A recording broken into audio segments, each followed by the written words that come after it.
What's up, y'all? Today we're gonna break down a game day graphic that I made last year. One of the coolest ones that I was able to make because the photography around the uniform release was amazing and they did it in a diner. So I got to start off with something awesome and try and make it look more awesome. So without further ado, let's get right into it. So I started out with the black color fill. I added in the white topographical map line texture that we use. We were playing against the Elon Phoenix, so I found this picture of a phoenix and decided to use that. And then these two layers are what started the main portion of the graphic. So this is just the regular photo and that's what it looks like by itself. So it already looks pretty sick. It was taken in a diner where we did the uniform reveal, so I decided to put a hole in the top of the diner, and I just found some random cracked shape online and made that the layer mask for the photo, and then put the phoenix in that hole. And the floor of the diner was obviously this checkered pattern, but to give it the app state graphic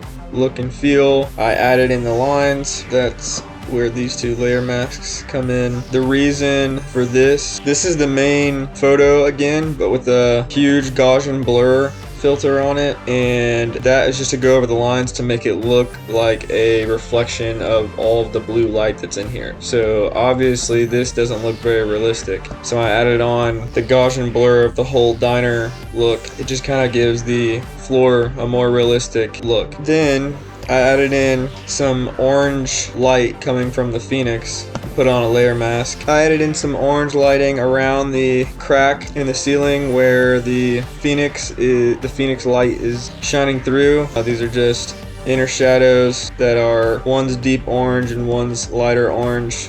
That one's set to color dodge. The size is 5, distance is 1, and this one is just a huge orange kind of soft light around it. So then I added in this cracked texture set to divide, which just kind of gave it a weird look, but also it kind of fit, and it made it look like a more realistic look of the ceiling was breaking. So then I had to cut the player out and put him back on top of all that, and then add an inner shadow to make it look like he was being backlit. And obviously the inner shadow is a light, probably just like a white light set to color dodge. Then I added on some orange light to his feet, and then I painted on some orange light on his visor, helmet, and arms and hands. And what I did here is use hue saturation layers set to colorize, and then just set it to the color I wanted for both of them. Set both of these to vivid light, and a lot of that is just about feel. Whatever looks the best to you is what you should do. So then I added in this black shadow to his feet to make him kind of blend in with the floor a little more. Then I added on some more inner shadows to the top of him, which are just orange light to make it look really like the orange light is shining down on him. Then I painted in some more orange and I set that to screen, just making it look like light streaks kind of shining down through this hole in the ceiling from the phoenix. And I made that pretty soft. It's not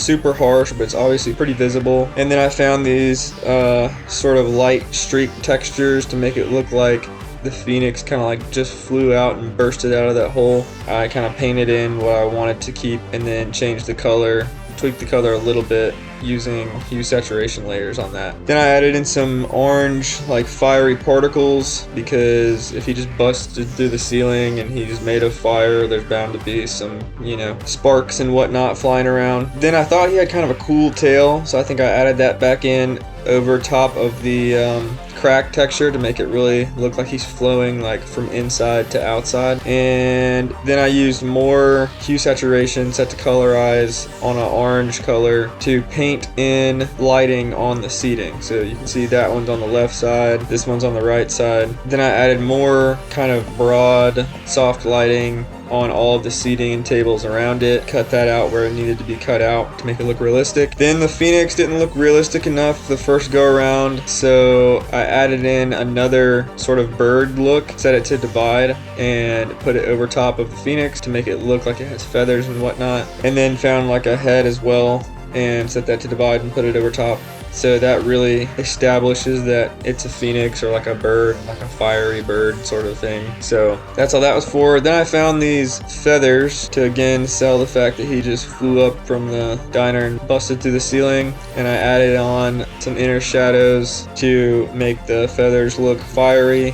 and then added some glow, which is just a soft orange brush set to screen, and then added on some fire that I found. And so once I had the feather look, I think I added on more glow right there, I guess. Or maybe that's a separate feather. Yeah. So once I had the feather look, then I made multiple folders and duplicated it, and then kind of put them around the back side of like where he was flying from over here. So there's one really close to the screen, and there's just like a couple of here floating down, all on fire. I thought those looked pretty cool. Then I stamped the layer using Control-Shift-E, I think, Control-Shift-Alt-E. And once I did that, I went up to apply image, apply image right there. And when you do that, it makes it darker. So you can either leave it like that, or you can set it to screen and blur it, and it'll give it some glow. So that's what this layer is. So to make it really contrasty, that's what it looked like before. So then I made one layer with the apply image and had it on normal, and then I made another layer with the apply image and set it to screen, put a blur on it, and then painted in where I wanted the glowing effect to happen. So that looks really sick to me. And then I just added on the logos and the text. I'm planning to come out with more videos of these theme game day graphics in the future, so look for the playlist over here and click on it to see more like this. Thanks for watching.